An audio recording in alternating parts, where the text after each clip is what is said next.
Welcome. Apologies for the delay. All my fault, not the presenters. There's some ground rules right there. Let's start in about a minute. Each of the speakers will present for about 15 minutes. I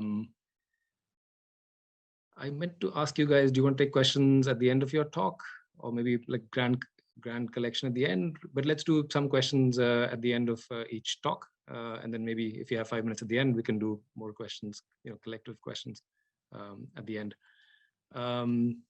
Please submit to the non-panelists. Please submit any questions via the Q&A. I'll also keep an eye on the chat, or just raise your hand, and hopefully I'll see you then. We'll take some questions. Okay. Let's start with the as on the program. Let's start with the Caitlin. It's all yours. Great, thanks. Oh, do you mind closing? Unsharing, yes. Okay. Yes, good idea. Thank you so much. Okay, great. So, sorry. Okay, so my name's Kate. I'm a lecturer with the Department of Economics at the University of Manchester, and I'm going to be talking about a paper that I have joint with Grąż-Jenico and Nishda Kocher, both at Georgetown, where we're going to be looking at political reservations as term limits. So let me start by explaining what we mean by political reservations. This is kind of like a subset of quotas which aim to encourage political representation by underrepresented groups. So in the case of India, these political reservations, which mean that a seat is reserved for a person of a particular type. So in India's case, it's going to be women or lower caste individuals. Only people matching that category can run for this position.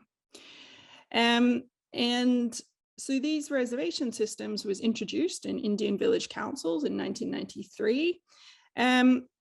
With the idea being that women and lower caste groups were kind of underrepresented in the political spectrum, so therefore reserving these seats meant that they were therefore going to compose of about at least 1/3 of the political spectrum.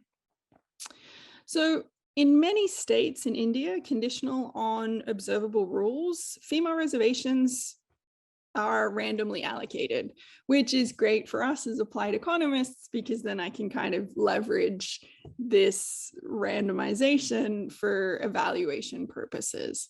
And indeed, that's what a lot of people have done. They've been able to look at the impact of female reservations in particular on a wide range of outcomes. And in particular, there's been a lot of work done on public good allocations. And this literature has kind of found some effects, like female reservations do increase the provision of, say, for example, water or roads. But the findings haven't been overall like super strong, in my opinion. Now, what we're doing in this paper is we're going to be taking a step back, and we're going to be saying, okay, what happens in the previous period to the reservation? So in particular, if I'm a male incumbent and in the next period, I'm facing a female reservation, that means that I'm essentially term limited. So I cannot run again because I'm not matching that category. I'm not female. So therefore, this is my last election term, at least in the short term. So I can't run for the next, in the next election. And so therefore, maybe I might behave differently than if I could run in the next period. So in this case, what we're kind of thinking of is that, we may see these kind of term limited behavior effects, which have been found in, other literature in other countries.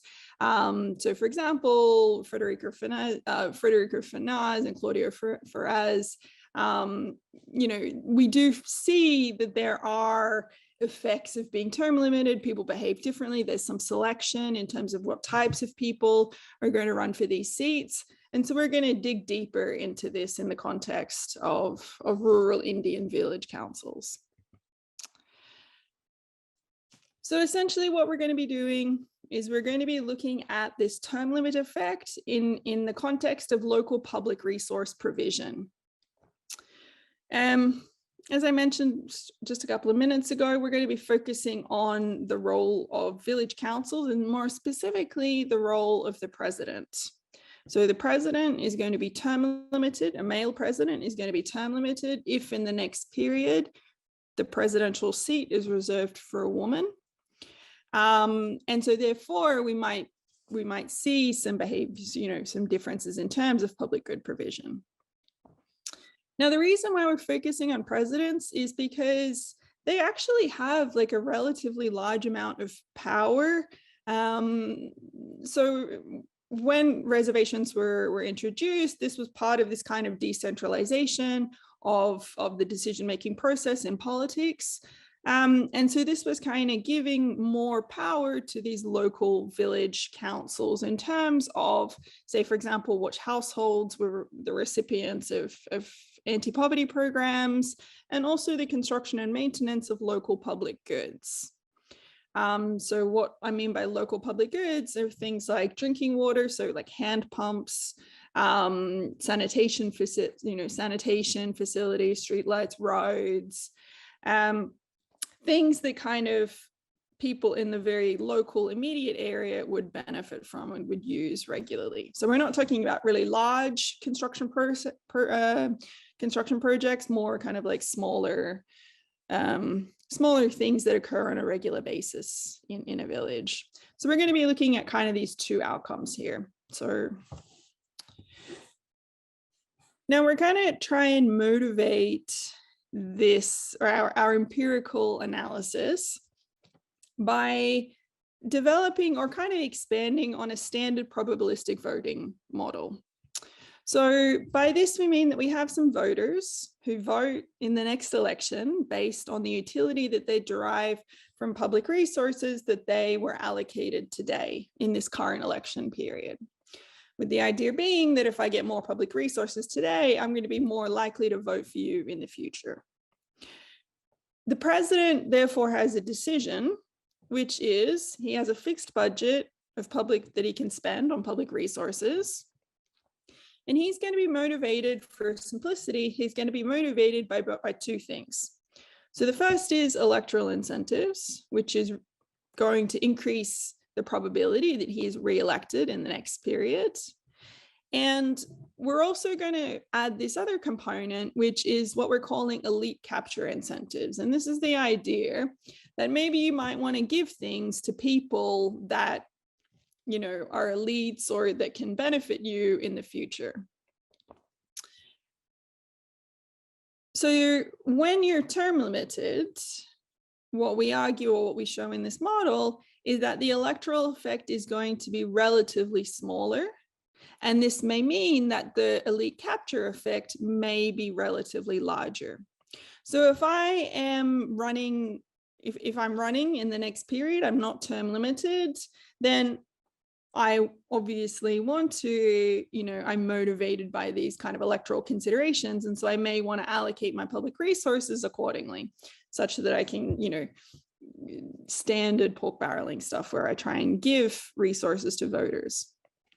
On the other hand, if I don't have that incentive, if I don't have this kind of, idea where I need to go out and get people to vote for me, then maybe I might be motivated instead to provide things to people who may benefit me in the future, or who may be my friends, or who may be, not necessarily, going to, elite capture, we'll just call that.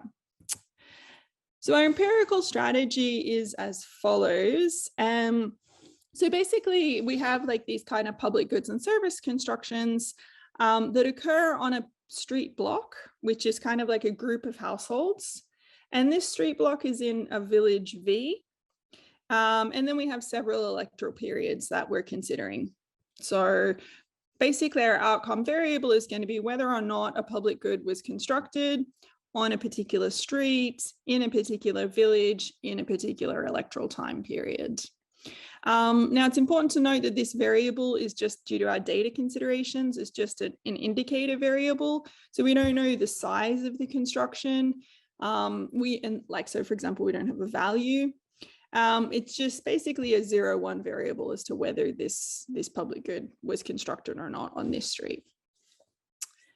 Then we have our kind of term limited indicator here, which is equal to 1 if the president is male and in the next election period, the seat is reserved for a woman. And then in terms of what we're kind of showing with our theoretical model is that we want to focus on these interaction terms in particular. So we have this beta 3 and beta 5. Now, our H variable here is the proportion of households on the street.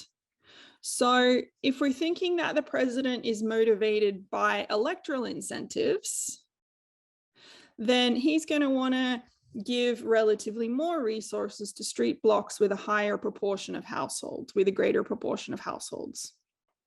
So if I am term limited, then what we develop in our model is that we think that term limited presidents are going to allocate relatively fewer resources to streets with a higher proportion of households.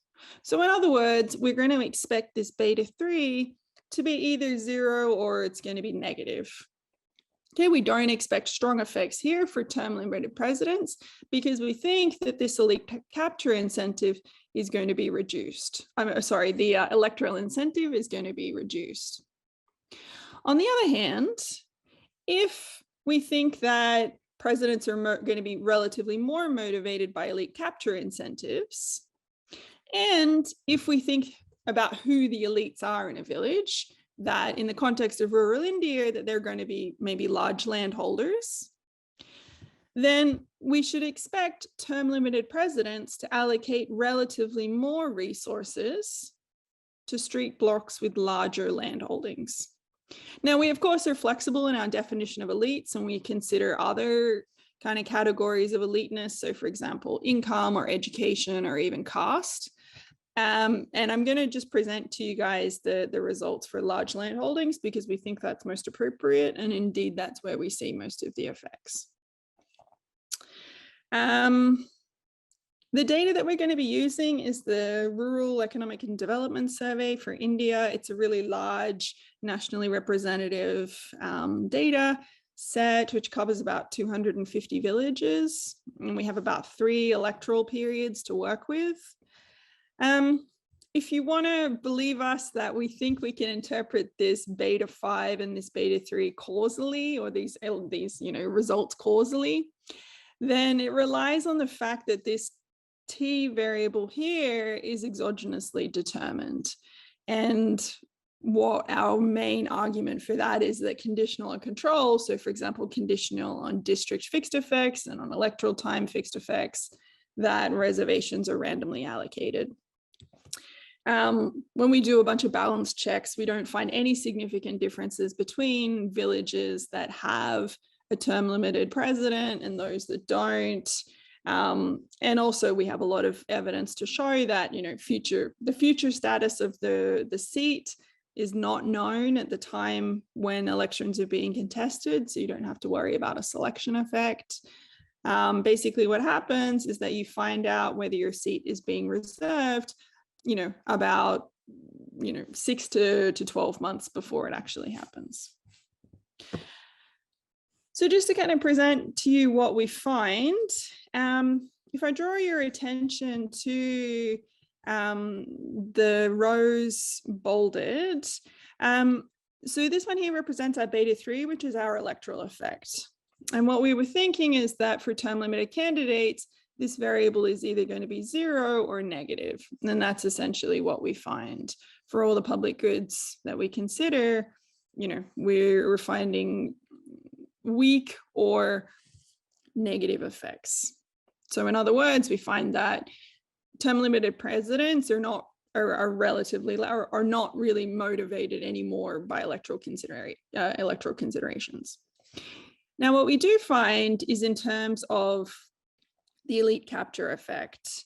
And what we were thinking is that term limited presidents are going to allocate relatively more public resources to street blocks with larger land holdings.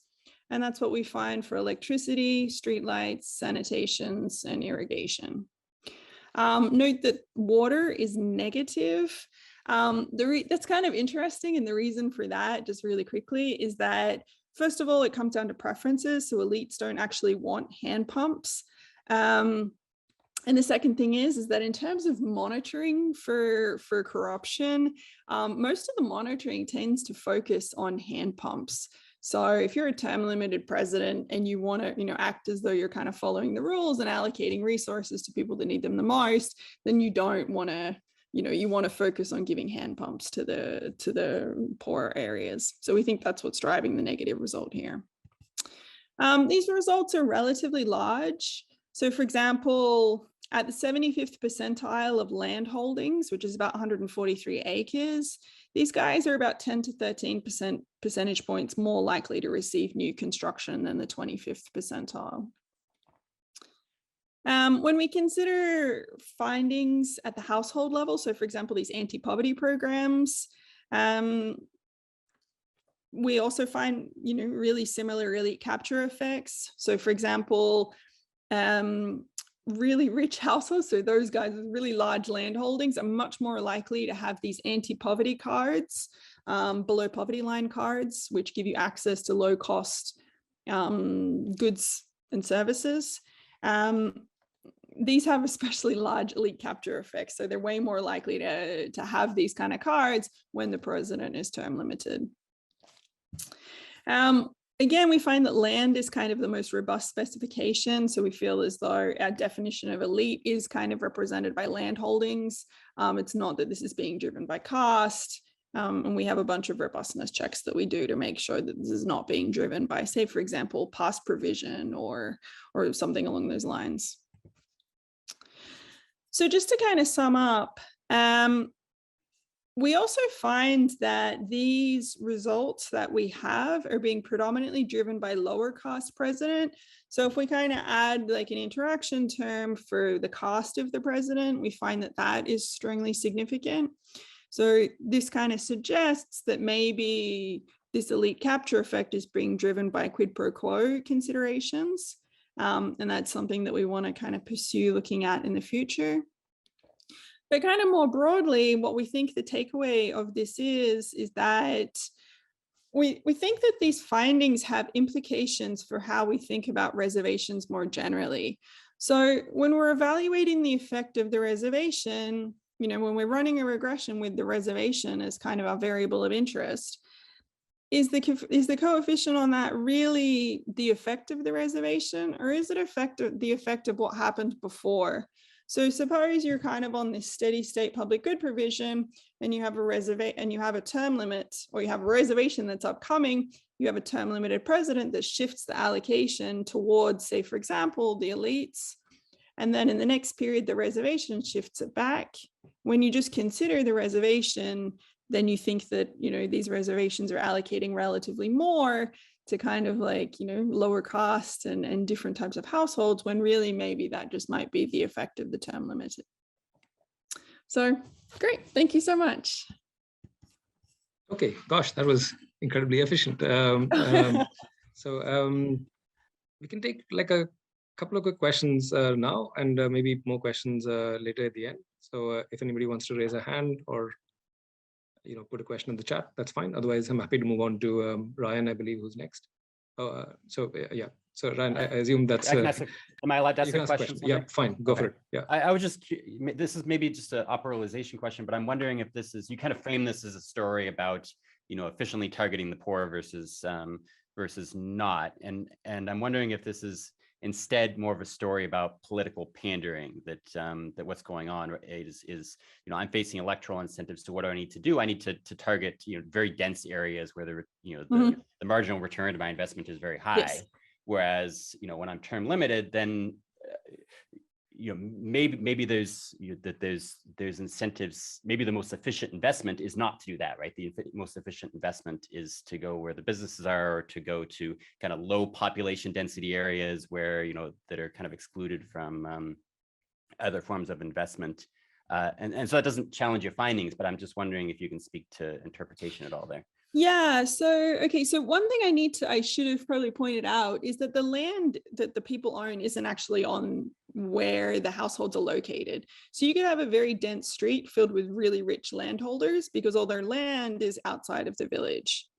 So we don't find that, say, for example, that if we account for past provision, that's kind of driving it. Like, so it's not as though these guys are giving resources to streets that, you know, were underserved in the past. Actually, they have quite a lot of resources. Like, they have way more electricity connections, they have way more water, you know, piped water systems.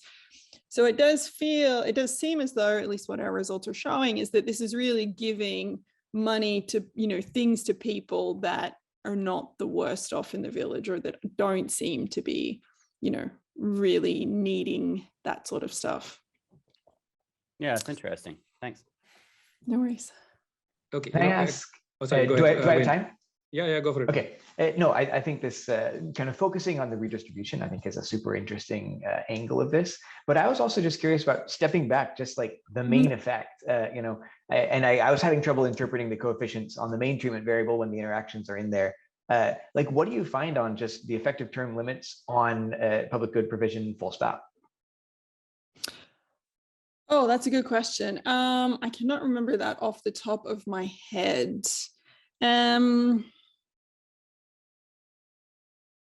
Yeah, excellent question. I remember doing these regressions like a million years ago with just the term limit effect, and I could not tell you right now, but that's a really good thing that I need to remember. I'll look forward to reading it in the paper.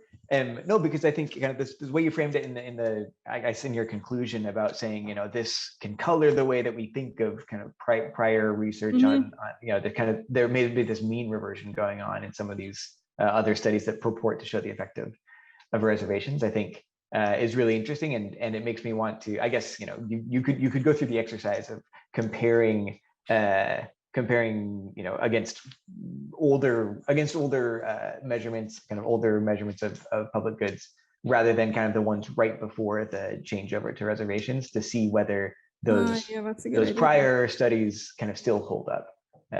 Anyway, I thought that was a really cool idea. Yeah, so what we did do is that we did kind of run like a regression with the reservation on it. So we just, instead of having the term limit, we had just the reservation, and we did find that it was kind of going backwards a little bit. It wasn't like a one-to-one thing. So it wasn't as though, you know, if term limits went one way, that reservations went back the other way, but there was some mean reversion that we could see going back, which was kind of cool.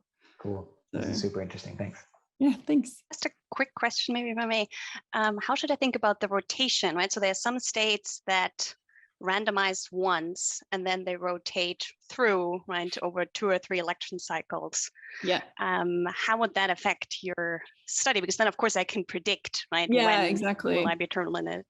Yeah. So obviously, like, there's some guessing going on. Anecdotally, I'm going to jump in and say they don't actually rotate, do they? I mean, in a sense, suppose 2 cycles have gone by, then in the 3rd cycle, is it perfectly predictable? No. So I don't think people exactly know the list and where they are on the list. So like at the district level, they bring like a list and then they redo the list once everybody's gone through. But I think it's difficult to figure out where you are on the list. Like, I don't think it's like that, oh, every 10 years, we're going to redo the list. So I don't, at least from what our understanding is from anecdotal evidence, is that presidents, they can try and guess, but there's certainly a lot of people don't know that a reservation is coming up. And we don't find any evidence, we in terms of our candidate characteristics, like the presidential characteristics and people who are running for office, we don't see any, evidence of selection there. Like, it doesn't seem that there's different types of people who are running for a term limited position and whatnot. Presumably you could do this as a placebo test too, right? Just look at the next guy getting kicked out and see whether there's anticipatory effects. Okay. I guess that's true, yeah. Because some villages, in some cases, there's some villages that are reserved twice in a row. Exactly. I thought it was sampling with replacement. In a sense, you put all the balls back in the jar and you draw them again each time. Yeah, it seems to That's what- depend. sampling So, with replacement. we've done Ah. some work in Rajasthan where we went to the districts and got the list and things, Mhm. and it's not as random as we thought it would be. Okay. okay. Okay. So there Hmm. is a rotation element, but it might be very state dependent. So I don't want to generalize from Rajasthan at all or say Okay. anything is wrong, right? It's just we've been having surprisingly difficulties to sort of convince ourselves that this is as random as we think of it normally. Okay, oh, that's good to know. I might follow up with you then afterwards. We have like lists for Karnataka, and that was super random. We couldn't figure out any, we couldn't find any evidence of non-randomness for that state. But as you said, it's probably state dependent, and there's probably some cases in which it's not super random. Yeah, I might follow up with you actually on that. So thank you so much. Okay. Sorry. We should go to Ryan. I'm breaking all the rules here. Yes, apologies. Yeah.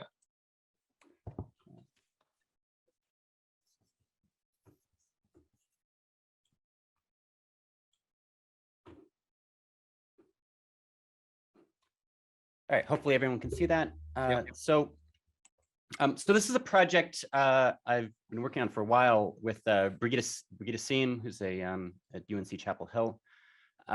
And what we're really interested in this question is kind of a very old question, but one I think that hasn't been really examined very thoroughly, which is how the information that politicians have about their constituents affects the kind of spending decisions that they make, right? So if we think back to Dixit Londrigan, or more recent work by Susan Stokes or Phil Kiefer, a lot of these kind of models we have of clientelism and public spending and pork barrel spending is driven by this logic of information, right? The politicians have advantages in targeting certain areas by virtue of the fact that they know more about what those individuals need, right? And this might lead to advantages in advantages in targeted spending, or it might lead to clientelism if we're using clientelistic brokers to go and solve information problems. But we don't. But this is, even though this is kind of a folk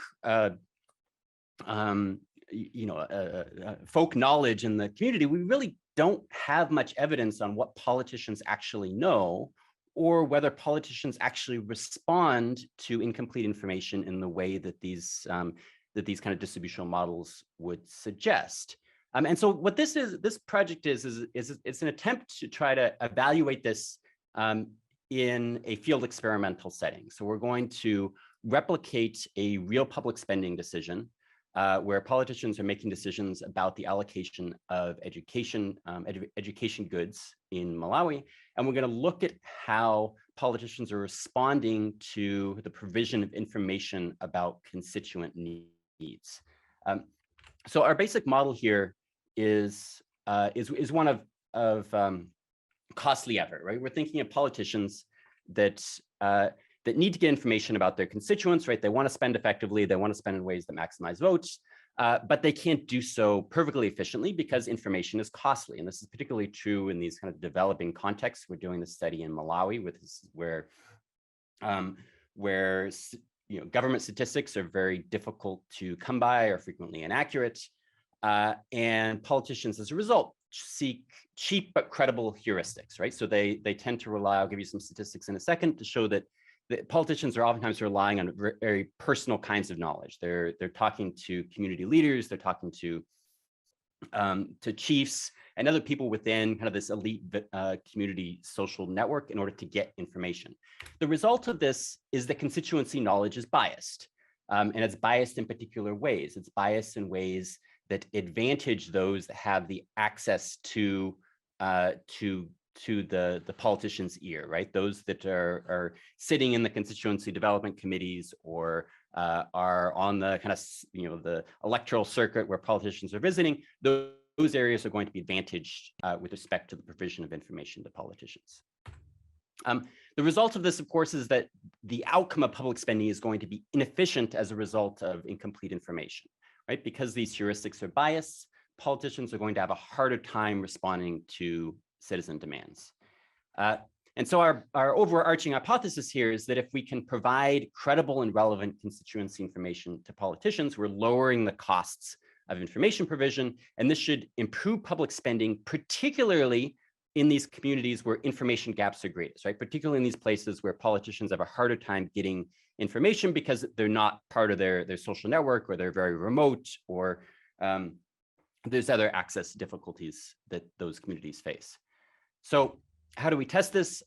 We did a set of experiments with 480 elected MPs and councillors. This is about 70% of all the politicians in Malawi.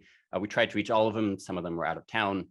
No one refused to participate in the study. So this is, there's some minor biases, but this is more or less representative of politicians within Malawi.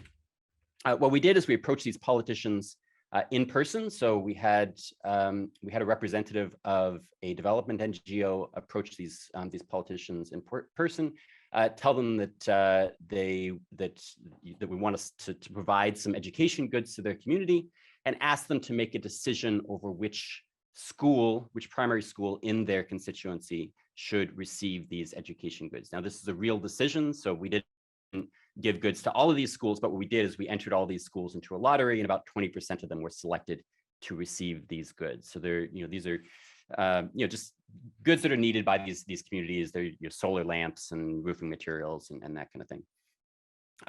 And so what I'm showing you here is just a picture on the left there of a map that you would see if you're a politician. So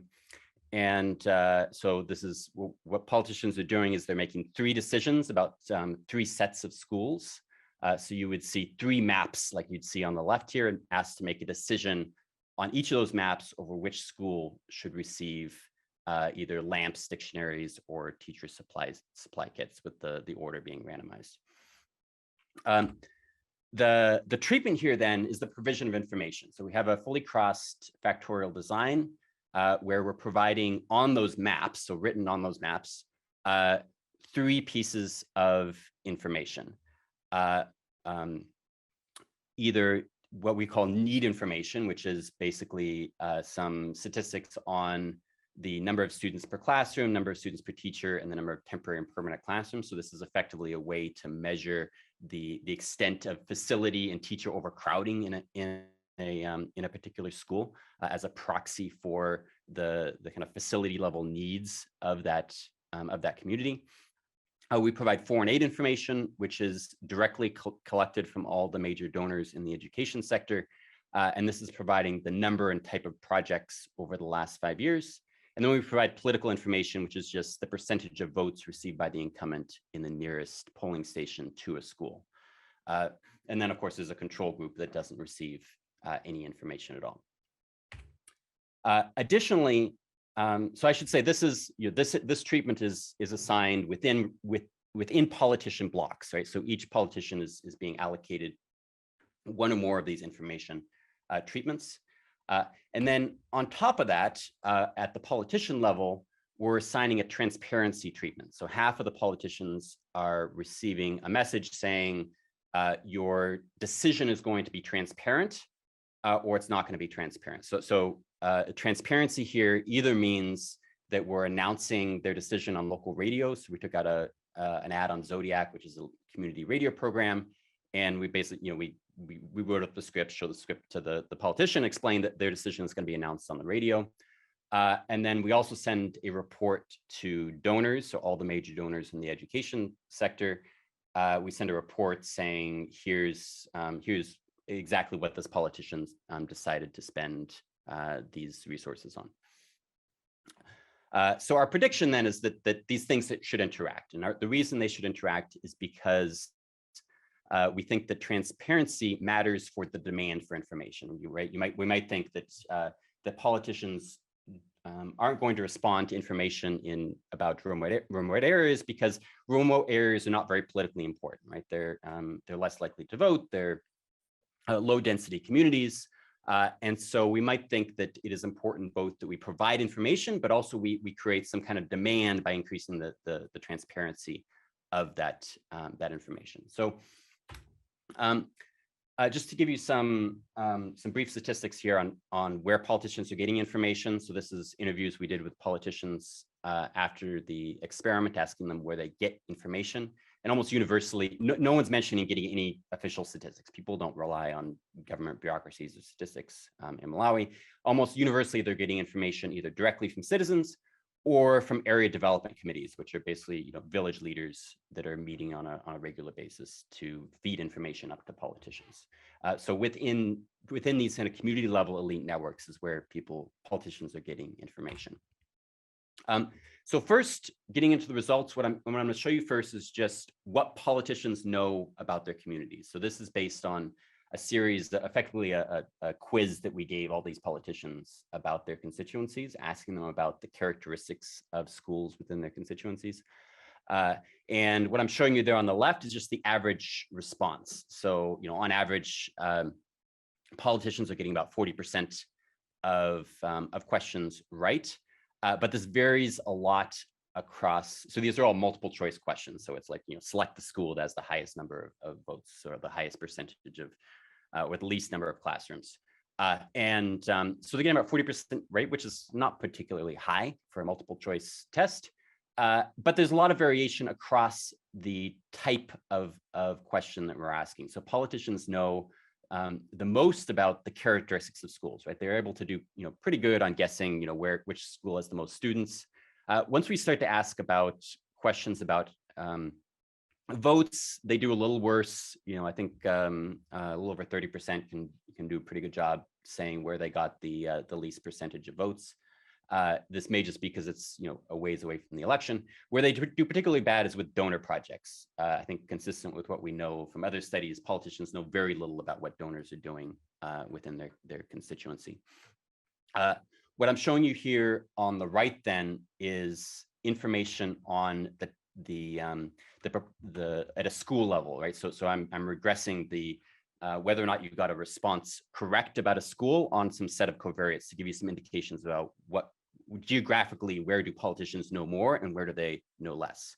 And so if we look at questions about schools, so questions about donor projects and classrooms and so on, we find that politicians know the most about places that are near to them. In particular is coming up, right? If a school is near to where you live, you're more likely to know more about it. And then, perhaps not surprisingly, we're seeing if it's a place you got a lot of votes, you know more about voting there. You don't necessarily know more about school characteristics there. So this is consistent with this kind of story of marginalization, right? That politicians know more about those communities which they are connected to socially, that have an easy time accessing the politician. So now I'm just going to tell you what's happening in the control group, right? And so what I'm showing you here is a conditional logit model, the coefficients of a conditional logit model, where I'm just looking at the control groups and estimating within politician effects. So within with politician fixed effects, what is actually within politician fixed effects, what is the probability, the odds that any school is selected based upon a series of covariates. And what I want you to get here is that this distribution looks like a typical kind of public spending decision, right? Politicians are spending almost twice as much in places where they have family members attend. They're more likely to spend in places where they got votes. They're more likely to spend in places with high levels of school needs, particularly when those schools are near to their hometown. And then generally, right, we get more spending in places that are near to a politician versus far from a politician, right? So this is kind of consistent with what we see in a lot of kind of low capacity contexts where these kind of clientelistic networks are shaping public spending. Now, what I'm now going to show you is how these effects differ when we provide these information treatments to politicians. So again, what I'm doing here is just giving you a conditional coefficients from conditional logit, where I'm looking at the effects in treatment, these circles versus effects in control, right? So this is telling you the effect of the school needs. So this is just the sum of the z-scores of these different school need variables I told you about before, in the treatment group versus the control group. So what this is telling you then is that, and then you're getting the p-value for the difference there on the left. So what this is telling you then is that, in the treatment group, we're getting about 6%, or one standard deviation increase in school needs is increasing the probability or the odds this school is selected by about 6 percentage points in treatment versus control, suggesting that there is a positive response to this information, and a positive response that's welfare enhancing, right? We're seeing more spending towards these high need schools. But what we think is maybe particularly interesting is this interaction with transparency, right? That when politicians know that their decision is going to be shared on the radio or on with donors, then we see about twice the effect size. So we see that for those politicians, we see I think it's about a 12 percentage point increase or one standard deviation increase in the school needs index is increasing the probability of selection, the odds of selection, by about 12 percentage points. With foreign aid, we're seeing very similar kinds of effects, right? So if we look at the effect of an additional aid project, this is increasing the odds of a school getting selected by about 8 percentage points. Or this is decreasing the odds. So what we're seeing here is basically politicians, when they learn that the aid is going to a particular school, when there's an aid project at a particular school, they're less likely to spend money there. Right? So this is, so we interpret this as a welfare enhancing effect, and I can talk later about why we think this is the case. But politicians are effectively trying to, when they learn about aid projects, they're effectively trying to spend in places that have been ignored by donors. And if we ask politicians why they're doing this, this is exactly what they're telling us, that they're using this information as a way to allocate resources in a way they feel is welfare enhancing. Contrary to our expectations, we don't see similar effects for voting information. So politicians, and we've run this lots of different ways, but basically if we provide politicians better information about where they got votes, it doesn't seem to change their spending behavior at all. I have some thoughts about why that is, and I'm happy to chat about it in the questions as we have time. And then finally, we spent some time thinking about the distributional consequences of this, right? So particularly thinking from maybe a policy perspective, or we're very interested in what the provision of information does to the geographic distribution of spending. So what I'm showing you here is how these treatment effects vary across distance from a politician's hometown and population density, right? So as I mentioned, we think that this information effects should be particularly great in these areas that are more marginalized, right? That have a harder time accessing political power. And this is broadly consistent with what we find, right? Is politicians are more likely to respond to need information, right? So the effects of need are greater in treatment versus control as the distance from a politician increases, right? As schools are further away from a politician. For aid information, we don't see the same effects from distance, but we do see similar effects for population density, right? That stronger effects in these low population density areas, and similar effects of population density and the need information, right? So this is consistent with this information logic here, right? That the politicians are responding to information, particularly in these communities that are more marginalized and have a difficult time obtaining the ear of political power. So just to wrap up here, I've hopefully convinced you that the politicians do have large gaps in knowledge about their constituencies, and in ways that particularly disadvantage certain kinds of communities that have a difficult time accessing government. Second, I've given you a lot of evidence that I think suggests that these gaps in knowledge explain differences in public spending, that politicians are more likely to respond to areas and to school needs in remote areas when we provision information. Spending on average advantages non-marginalized communities, or advantages communities that are near to a politician, for instance. And then providing this knowledge improves public spending, right? That we see greater spending in needy areas and in areas neglected by donors when we provide this information to politicians. But the results also suggest that that information alone is not the solution, right? And if you're familiar with the literature on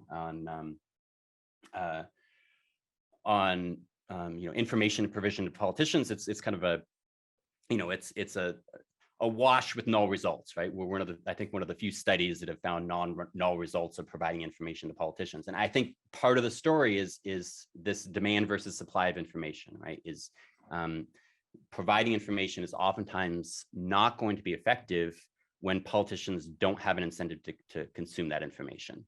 And the strongest treatment effects the reason I think that's the case is the strongest treatment effects we're finding is in this transparency condition, suggesting that the politicians have to have additional incentives to consume this information in order for the supply of information really to change public spending effectively. Thank you very much. Great, thank you. Questions?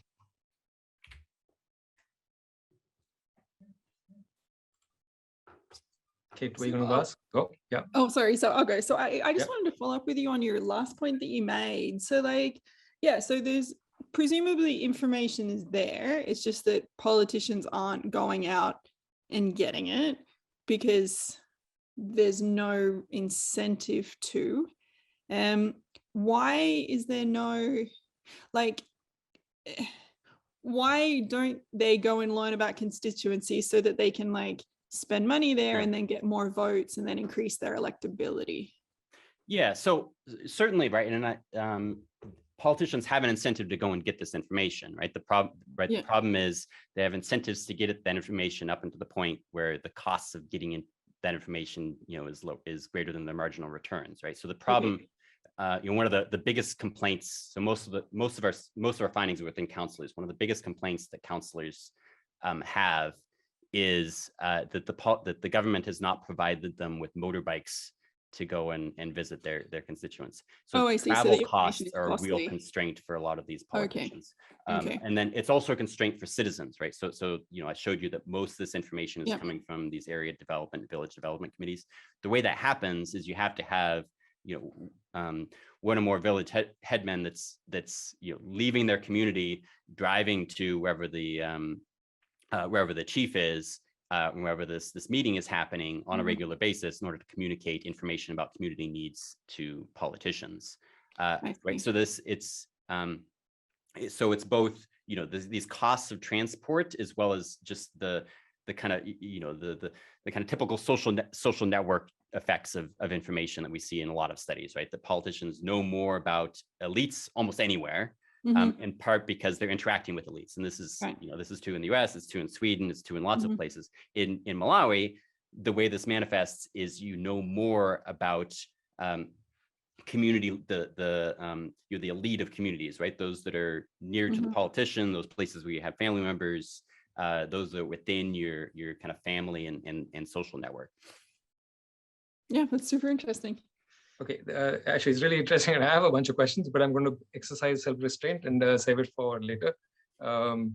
Wayne is back. Wayne, can we go to you next?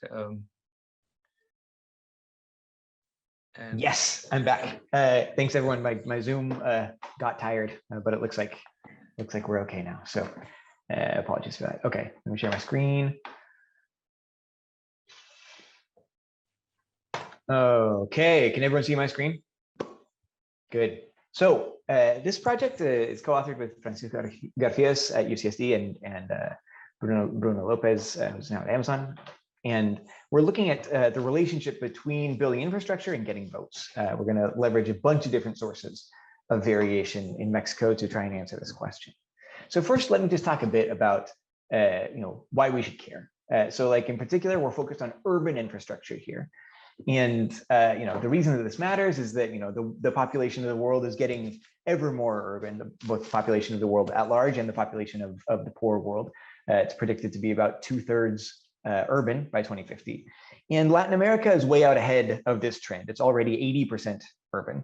And so it makes sense for us to, I think, kind of focus our attention on a place like Mexico, bearing in mind that a lot of these rapidly urbanizing places across Africa are also going to face a lot of the kind of the problems around how to provide urban infrastructure soon, if they haven't already.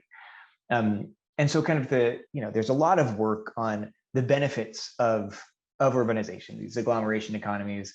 The kind of the apostle of urbanization, Ed Glazer has a lot of work on this. But this always these benefits of urbanization always come with kind of these potential downsides, these negative externalities of population density. And so the way to both mitigate the downsides of density and also kind of fully actuate the benefits of density, much of this kind of hinges on having good infrastructure. This allows kind of public health to improve. This allows transaction costs to get lower and to really kind of allow the proximity of urbanization to create economic growth. So it's important to have urban infrastructure. I think we can agree. The question is kind of who has incentives, especially in democracies, who has electoral incentives to create this urban infrastructure? There's a huge body of theory going back half a century on retrospective voting, which posits that that elections are supposed to create this kind of policy responsiveness and supposed to make politicians accountable to voters for creating these kind of things that we expect voters to like. But kind of the empirical evidence on electoral rewards to various types of public goods is kind of mixed. There's I think I would call it decently strong evidence that giving people money makes them more likely to vote for you.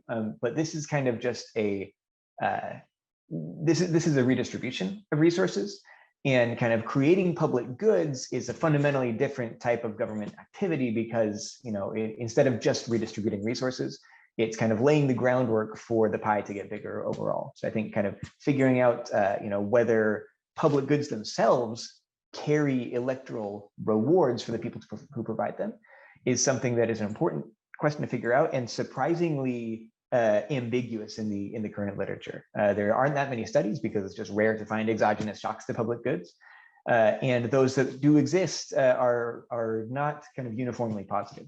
And so being able to figure this out in a context like Mexico, I think is very important. So here's the context we're going to look at. We want to ask, does infrastructure get votes? If so, how? And we're going to look at this Habitat urban infrastructure program in Mexico. It was a pilot for this program was randomized at the neighborhood level, at kind of a very granular level. And a previous paper by Craig McIntosh and co-authors showed that this policy, this infrastructure program, increased property values and it crowded in private investment. So it was just kind of a win on technocratic grounds, we might say. In this paper, we're going to use 3 different levers to try and figure out what's the impact of this infrastructure program on electoral outcomes for the governments that create it. So first, we're going to just leverage that very, randomization at the level of the neighborhood in the pilot program. And we find a very precise 0 effect on incumbent vote share for anyone. I'll talk more about that. Then we zoom out to the municipal level, past the pilot program into the endogenous scale up of this program to see whether municipalities that got this program, voted differently than those that didn't. And here at this level, the municipal level, we do find electoral benefits for the ruling party. And so in order to try and kind of, tease out this mystery and try and figure out, why we'd find electoral benefits at one level and not another, we're going to use regression discontinuity using kind of close elections to try and illuminate the mechanisms. And we'll find that ruling party alignment does seem to increase both allocation of this Habitat program to municipalities and also measures of corruption. So we've got this identification trifecta, and so it's a lot to cram into a short talk, but let's go into it. So the Habitat program was created in 2003 by the PAN government and then scaled up by the PRI after the PRI won power in 2012. So this is important to have in the back of our minds that kind of various different governments created this and kept the program going. What does it consist of? It's kind of this slum improvement program. So it's kind of what we might think of as the bread and butter of retail politics: paving streets, fixing potholes, piping water, putting up street lighting. The funding is 50% local and 50% from the federal government. So there's plenty of like credit to go around. People can very plausibly and accurately claim credit for it at many levels of government. And it's defined at this kind of very granular polygon level. The median polygon consists of 29 city blocks. So it's pretty small. To be eligible, you have to be an urban municipality of at least 15,000 inhabitants, and you have to score high on this poverty index and kind of lack of basic infrastructure index. So just to bear that in mind for kind of external validity, this is a particular set of municipalities that we're looking at. Here's the timeline. I'm first going to show you results from the RCT in these post-experimental elections of 2012 and 2013. And then I'll show you results from the diff and diff during the endogenous scale up to all 32 states in Mexico. Okay. So first, just one slide on this previous paper by Craig and co-authors that shows kind of the wild success of this infrastructure program. There were these large increases in kind of all the indices of urban infrastructure that it was meant to do, paving, sidewalks, lighting. And it also crowded in private investment. So people living in these blocks that randomly were assigned to treatment also started spending more money on their own houses, cement floors, flush toilets, things like this. And so as a result of these combined kind of public and private investments, the value of the land in these treated areas went up $2 for every $1 invested in the program. So just enormous kind of social return on investment to this program. Seems like something that people would be falling over themselves to claim electoral credit for. However, our RCT is going to kind of show us that that wasn't the case. So here's just a map of one municipality, the municipality of Toluca, to give you a sense of how we map these habitat polygons onto the unit of analysis at which the electoral data comes, which is the kind of these precincts. And we define a precinct as treated if it overlaps at all with a treated polygon, with a treated habitat polygon. And then, of course, likewise, the control precincts are the ones that overlap with control polygons. In the few cases where there's precincts that overlap with both, we just let it be a continuous variable for kind of the fraction treated. But almost all precincts are either 100%, either only overlap with treated or only overlap with control polygons. Okay, so using these electoral precincts as the unit of analysis, here are the regression results from the effective treatment, the effect of this habitat program. And as you can see, there's kind of big fat zeros across the board, and they're reasonably tight. I mean, here we have I guess the four outcomes we look at are municipal incumbent share, margin of victory, turnout, and the federal incumbent share. We do find positive effects on turnout, although they're small, about a percentage point and a half. And in terms of vote share for any level of government, we just really find nothing. I mean, we can rule out with 95% confidence positive treatment effects bigger than about a percentage point and a half on a base of 46 percentage points for the municipal incumbents or 21 percentage points for the federal. So it doesn't look like this policy is persuading people at the I guess at the most granular level. So in order to try and make sense of this, we decided, I guess one potential explanation for this. Well, sorry, before I go to that, some other potential explanations are, maybe we might think people just don't notice, that people are not aware of the program at all. That's not true, because it turns out that using household surveys, we find that the treatment doubles people's knowledge of the program. So the treatment really does move the needle on people's knowledge of the program. It just doesn't show up in their voting patterns. We might think that maybe habitat blocks there's just too few habitat blocks within the precinct for it to matter for people.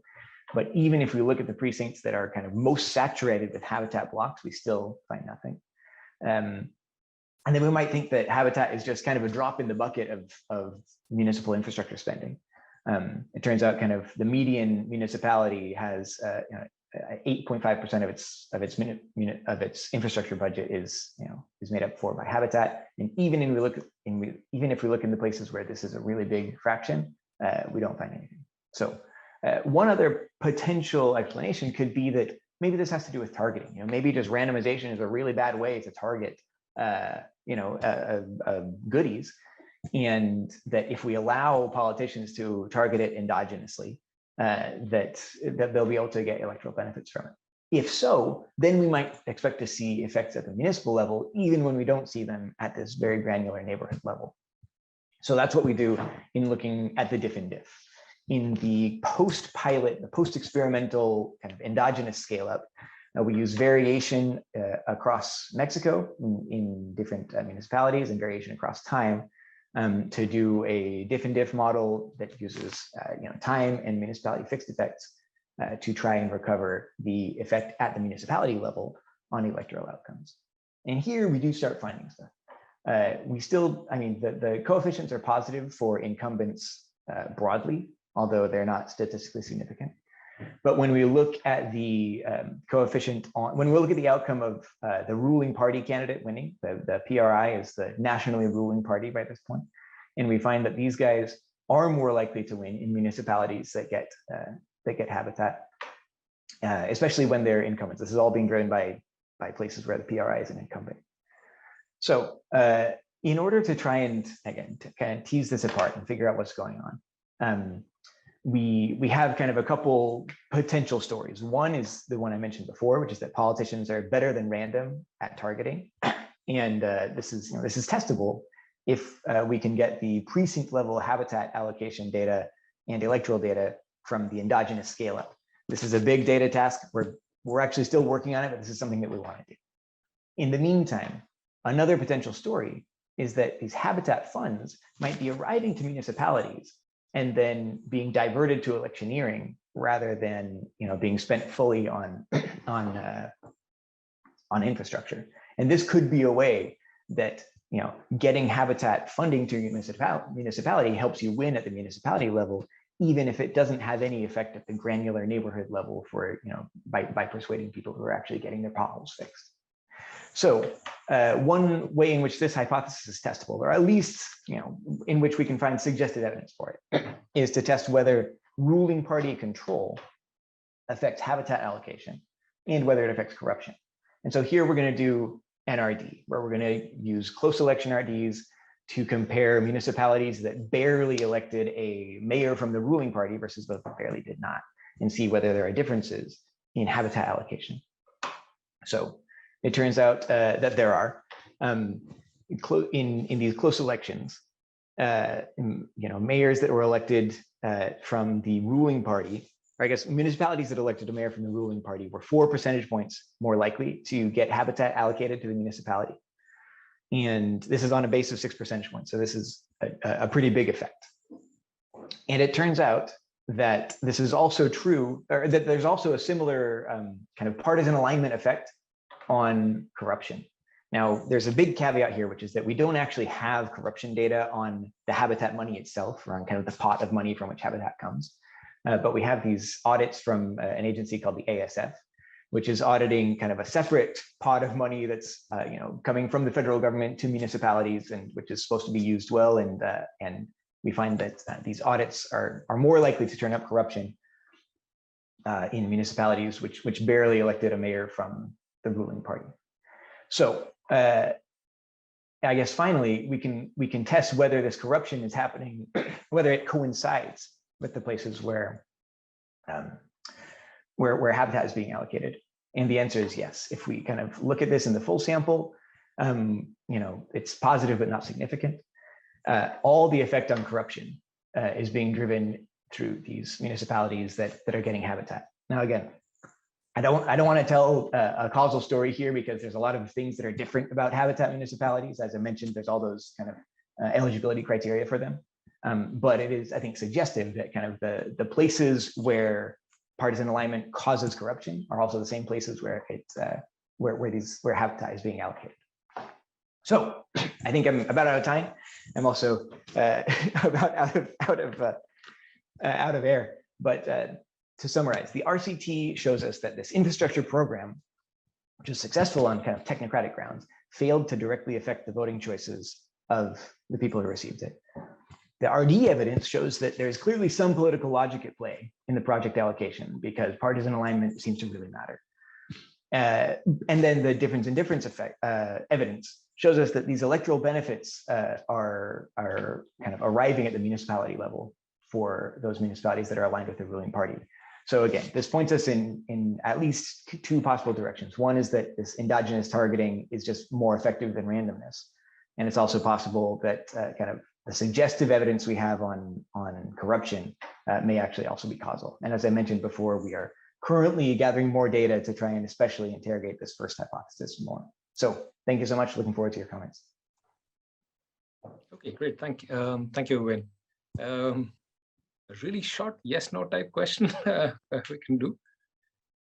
Otherwise, I'm happy to move to Laura. I have a yes/no question. Fine, go for it, Ryan. I'm just curious if you've looked at spillover effects as an explanation at the randomization level. It's a great yes/no question. The answer is yes. We've tried. We really don't have power to do it. So yeah, good question. Oh, that's a model question and a model answer. Okay, let's go straight to Laura. And apologies, it's my fault that everybody's being squeezed for time. Apologies. Okay, Laura, it's yours. No worries. Yeah. So we're circling back to India now. So I'm very glad that at least in terms of the setup, I think if you take the average of the background information from all the previous presentations, we can sort of freeze through some of this. So we're also looking at clientelism, how public goods allocation is affected by political motivations. And so our starting point was really thinking about how a lot of the resources nowadays that allows political parties to cater to their own supporters relies on having access to the resources provided by the state in forms of anti-poverty programs, infrastructure programs, all the things that we've already heard about in the session today. We are interested in the question of how and how successfully can political parties build up a system that spans multiple tiers of government to fully exploit the power that comes with that, right? And to really maximize on the returns, if you will, of those clientelist practices. And the idea here is that, of course, as we've heard already today, a lot of politicians themselves don't know enough about their constituencies, especially when we get really local and you have to establish ties maybe with particular individuals. And so what's been rising is of this attention on brokers that might be able to act as intermediaries between the politicians or party bosses and then the voters on the ground. And so they're likely to play a crucial role for both maintaining and extending power. Empirical studies of these brokers and the broader system in which they're embedded and that might drive their behavior and their incentives tend to be difficult because we need to capture the organization's dynamic and hierarchical structure across multiple tiers of government. We have to observe government fund allocations, both to voters and then maybe to local party leaders as compensation. We ideally need to have high frequency information on all of this to capture short suspicious spikes in behavior, for example, before or after an election. And we need to trace the effects of all of this through to voting behavior. And so most of the small but developing literature that we're speaking to derives information directly from these brokers through surveys, for example, with all the very big pros and potential cons that come with that if you're directly asking brokers about their own behavior. And so we're trying to get at this from really well-developed administrative data. And I'll tell you in a bit about how we're putting all of this together. But we're focusing on looking at this in the context of West Bengal, where the ruling party at the state level, as in a lot of other areas in India, ultimately controls which local governments receive public works funds from a massive anti-poverty program, the NREGA scheme. Once allocated, however, these resources are typically believed to be under the control of the village council presidents. So these are the same presidents that Caitlin was talking about earlier today.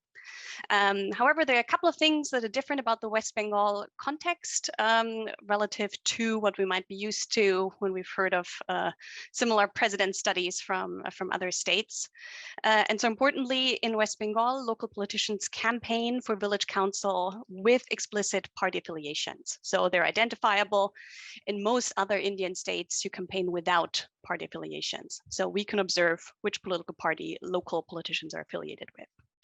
Secondly, and that's the other big difference from many other states in India, we have these councillors that get elected in their own constituency. The size depends on the size of the village council catchment area, but then those councillors in turn in a Westminster system elect the president. Lots of other areas directly elect the president. That's not the case for us. These are indirectly elected, and therefore typically the party affiliation of the president matches the power distribution in that council, right? So if you have an absolute majority of a political party in the council, you're going to have a president that comes from the same political party.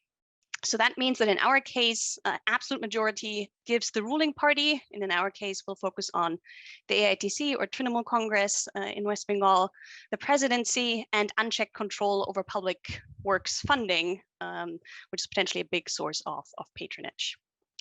Should also point out that, again, in contrast to other states, potentially, the village council catchment areas can contain multiple villages. So even though these are village councils, the catchment area can be actually pretty large. And so the median here, we have about 20,000 inhabitants. So these are fairly large villages compared to other areas.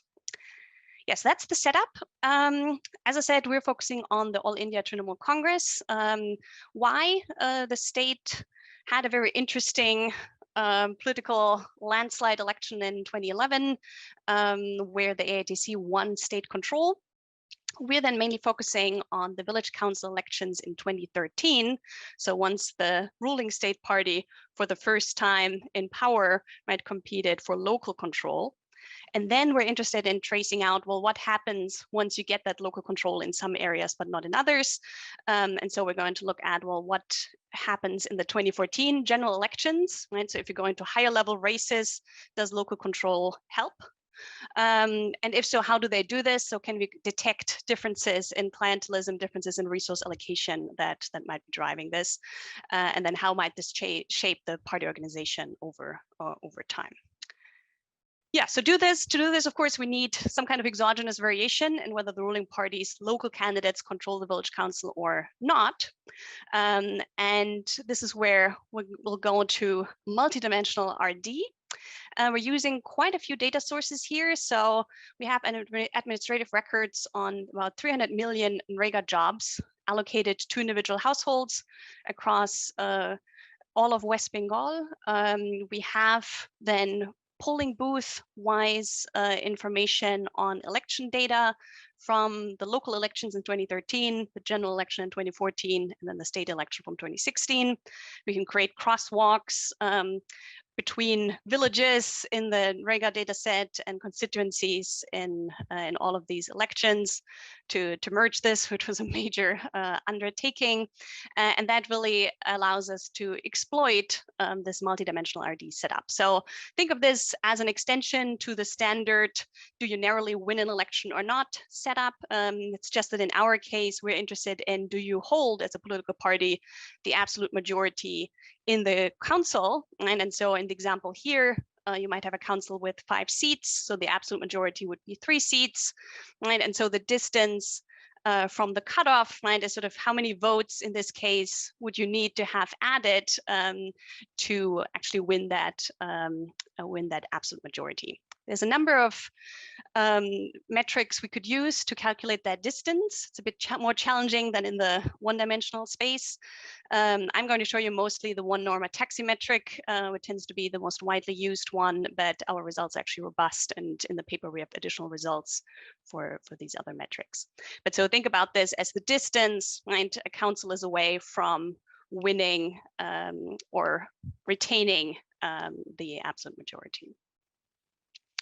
Yeah, so just a brief recap on the timing before I get to the results. So in 2011, we have the AITC becoming the ruling party at the state level.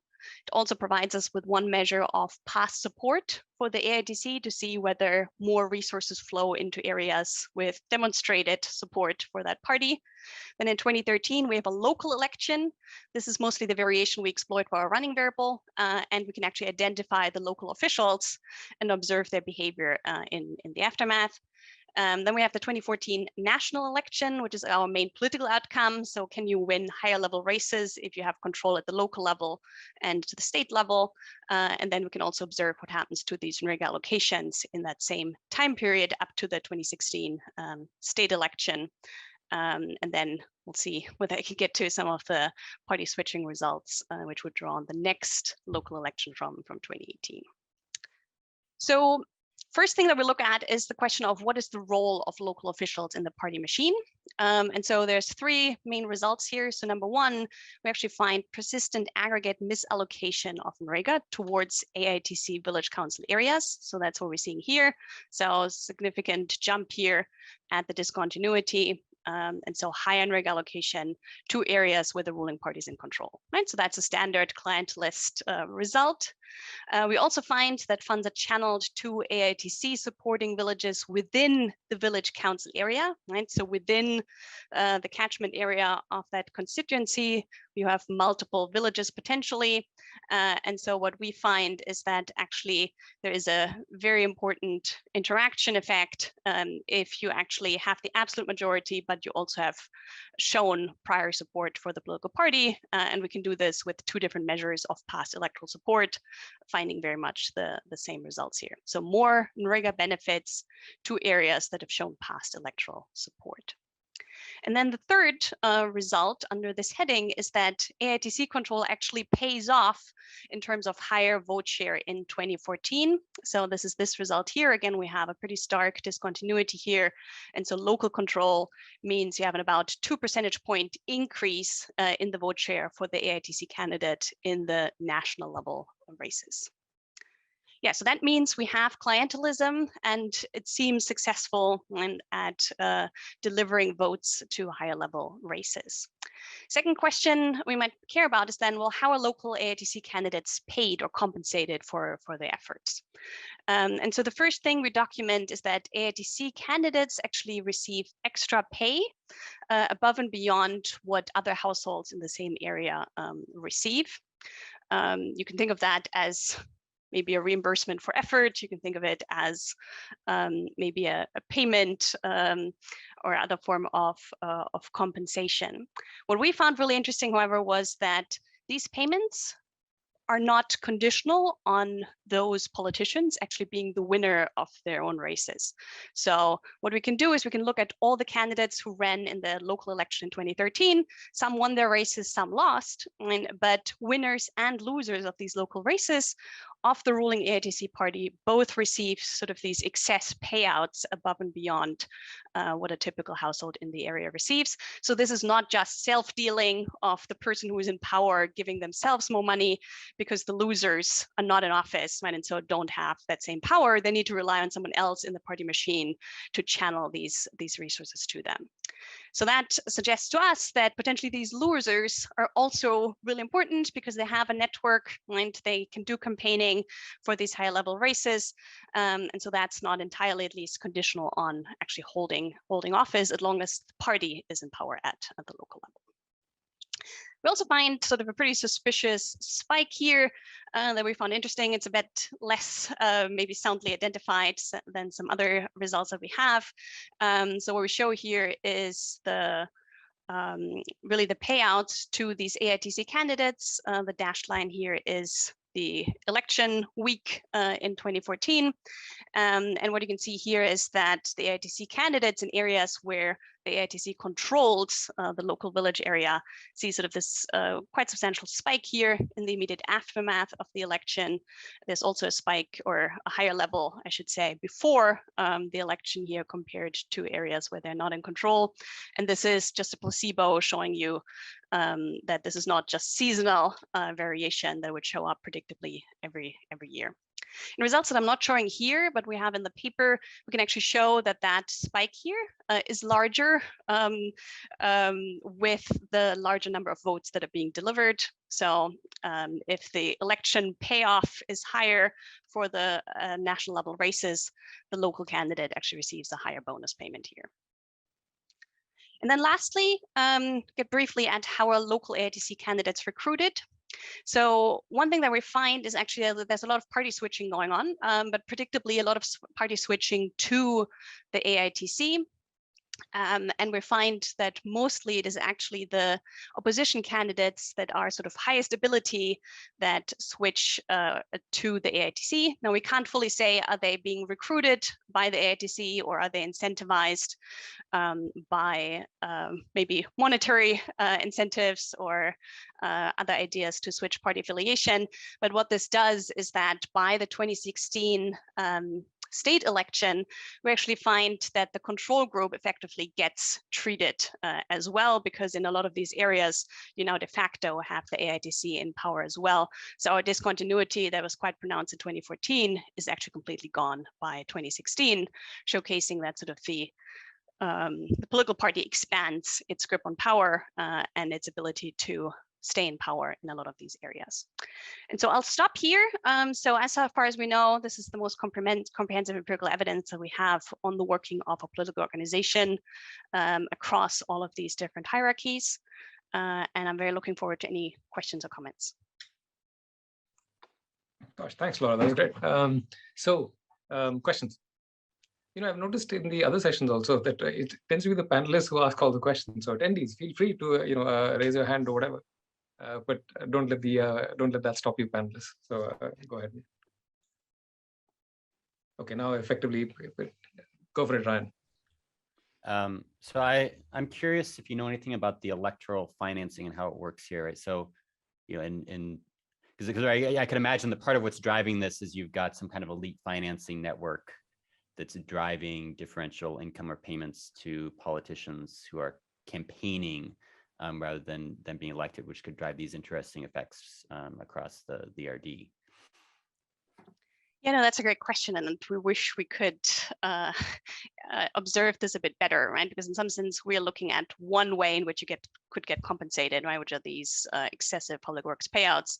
There's presumably lots of other ways to reward someone for campaigning. Don't think we've yet found a good way to more directly get at what you're suggesting here, but I agree that would be really good. Do you know if these are self-financed campaigns? So it depends a lot on the level. Certainly at the local level, in the area that we're looking at, a lot of these are. For the national level, I think a lot of the support actually came from the AITC. But that's a good thing, right? I should double yeah, because you might imagine there's compensation. Mm-hmm. Yeah, it's driven by these elite networks.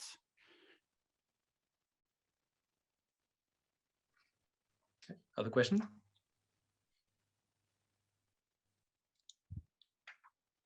Okay, we can go back to the pool of all the talks. So if anybody has a question for anybody else, now would be a good time.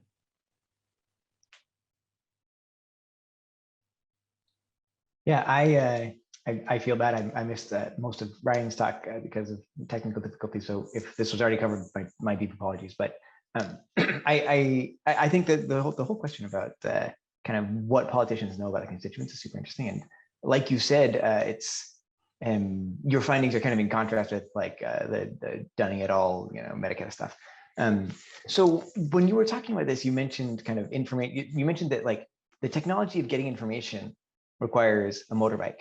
And so I wanted to ask you just like, what is it? I know everyone has like cell phones here. Like, what is it about the information that is relevant that requires kind of physical presence as opposed to like stuff that people can just learn from phone surveys? Actually, I want to piggyback on that question and ask a slightly different question, which is, in a sense, do the politicians have autonomy, or is it just like a party directive comes down, and so they, so they could rationally argue, hey, it's not worth my while learning stuff, because ultimately I'm going to vote the way that the party whip or whatever tells me to vote. Yeah, no, I mean, these are both really good questions. So I think, the information question, right? So I mean, it's a good question, right? Why don't you just call people up? And I think the answer is most of the information you get. Well, most of the information you're getting that's electorally relevant is fed up through these village networks. So I mean, there are cell phones, right? But it's not like most people.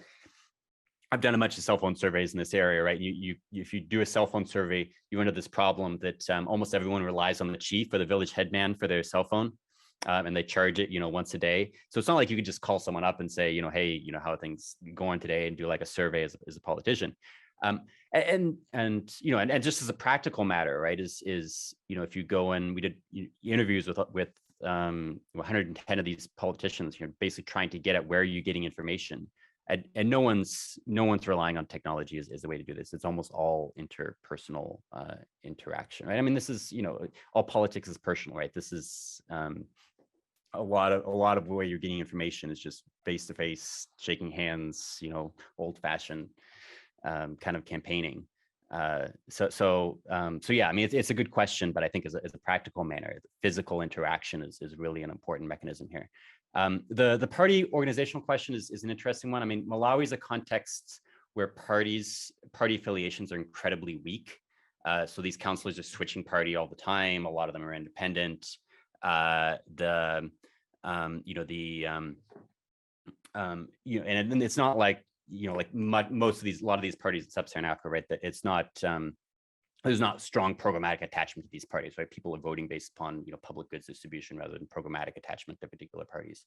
And then, as a practical matter, I mean, control of these councils. I mean, certainly there is some, there are coalitional politics that go on at these councils. What we're trying to replicate in this experiment is more like is not that, right? We're not trying to replicate legislational log rolling and so on, right? What we're trying to replicate is a politician that has discretionary expenditure. How do they spend that discretionary expenditure, right? So you can think of this as like CDF funds on the part of MPs, or in the case of local councillors, a lot of the discretionary revenue they get, the discretionary expenditure they get is exactly this kind of expenditure. It's NGOs in their community or donors that are coming to them looking to do some kind of project, and they're kind of shepherding them to particular areas and particular development priorities, and that's what we're trying to replicate here. Okay, thanks. So I was told many things and I violated them. I was told it has to be a hard stop because 6 o'clock you must stop. So and there's like a whole gather town thing. So so if you have burning questions that you didn't get a chance to ask, maybe find the authors in gather town. So thanks all very much for making up for my my deficiencies. Fascinating bunch of papers. Hope to see you in the real world sometime next year. Or sooner. Thank you so much, guys. It was lovely meeting you all. See everyone. Thank you. Sanjay. Yes. Thanks, everyone. Bye. Bye-bye. Bye. Thanks, Priya.